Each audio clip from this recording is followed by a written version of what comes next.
Hello everyone. I took my annual leave with my children for summer holidays and have been working at ease with shorts. Very soon I'll be working with bigger length videos as well. There is an immense joy in serving Bappa with all his favorites. So I'm making the second batch of Cobri Karchikai today, with it being his very favorite, to make a garland and offer it in the Hindu temple of Newcastle upon Tyne, for which I have 2 cups of very fine semolina and 1 cup of maida, plain flour. I add in a pinch of salt, combining the dry ingredients first, and then 2 tablespoons of ghee, adding in warm water as much as needed to make a dough. With semolina, it normally tends to absorb the water over the time, so make sure to add slightly more water and a soft dough, in which way it will be perfect after an hour's rest. In rolling or pressing with the roti pressing machine, as you can see, it is slightly soft than normal. Cover it up and let's work on the stuffing now. Lots of coconuts that are at home after the puja, so got to finish them all. I have grated 1 coconut and have frozen the rest of them so that they don't go waste. I'm using the pestle to break the jaggery into very small chunks, not gooey and sticky. If it's gooey and sticky, it becomes difficult to measure. I have a thali. In this, I have 1 coconut grated and I measure. So basically, you're looking for 1:1 ratio of freshly grated coconut and jaggery, using a thick base pan which is wide enough to keep stirring. Once it's warm, adding the whole of it together at once. On a medium flame, I stir in until the jaggery melts completely. So once the jaggery melts, we cook it further for just 2 to 3 minutes, not longer than that. If we overcook, jaggery will become hard, crystallizing. We want the stuffing to be soft, but the coconut to be infused with the sweetness of the jaggery. Turning off the flame, and then we add in freshly ground cardamom powder. I have crushed 4.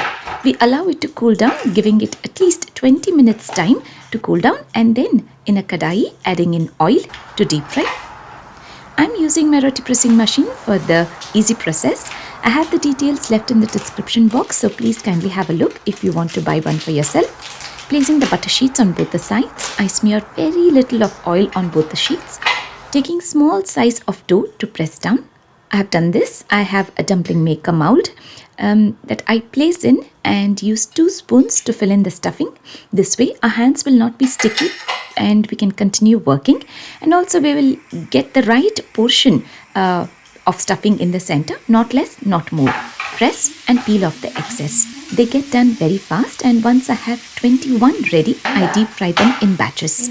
When we offer anything to Bappa, it's a count of 21 for us at home, and once I was done with it, I also made a batch of modak with dry coconut and jaggery filling, which tastes different.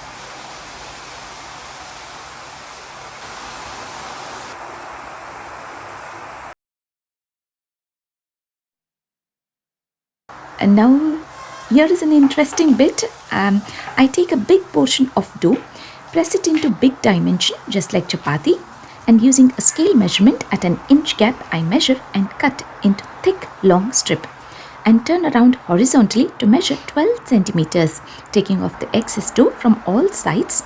And then I place the ruler at the bottom and then measuring at 2 centimeters, 6 centimeters and 10 centimeters distance using the ruler measurement.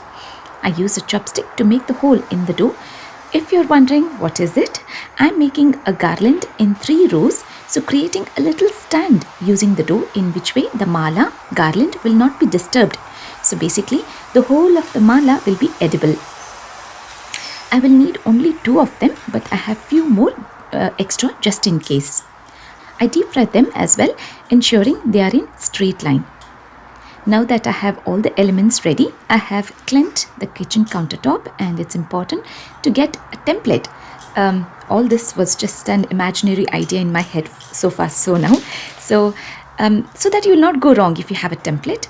I have placed 5 karchikai in the first row, 7 in the second row, 9 in the third row, making it a total of 21 altogether.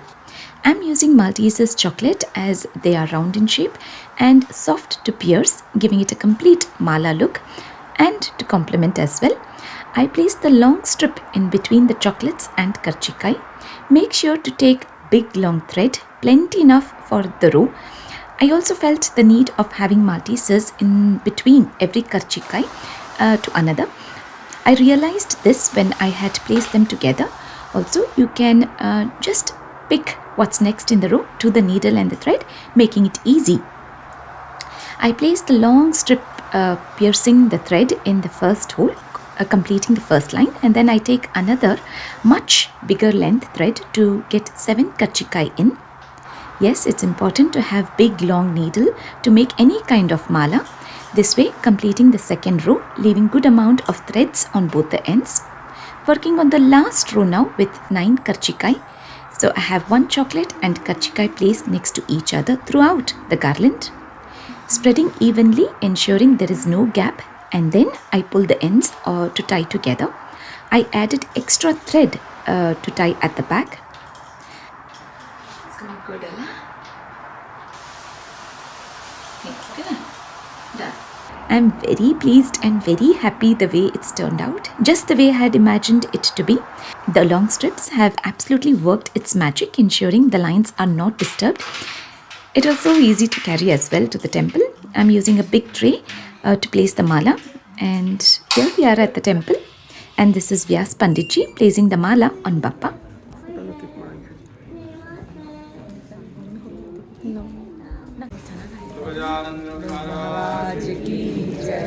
Ganapathi Bappa Moriya.